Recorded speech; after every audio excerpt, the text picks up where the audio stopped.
Іде весна, іде ясна, мов квітка розвелася, і спогад нам несе вона про віщого Тараса, що більше сотні тому літ умер в чужій країні. Та славний він на цілий світ, його всі знають нині. Багато зла перетерпів, зазнав лихої долі, малим зостався без батьків і вівці пас у полі. Дідусь розказував не раз про козаків завзяття, і слухав залюбки Тарас, блищали оченята. Та пан Тараса в слуги взяв, картав щоднини. Тарас же нишком малював із панських стін картини. Застав при малюванні раз в саду його Софенко.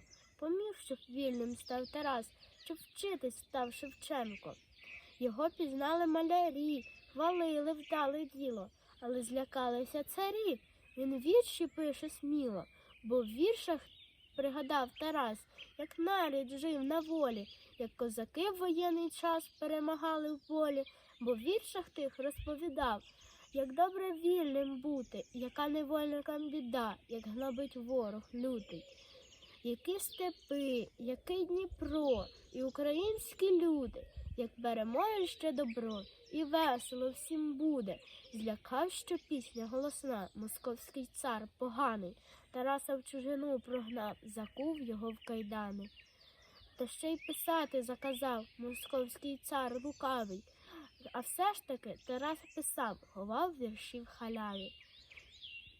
І ось в пустелі, в чужині, на самоті томився, писав про рідний край пісні і Богу все молився.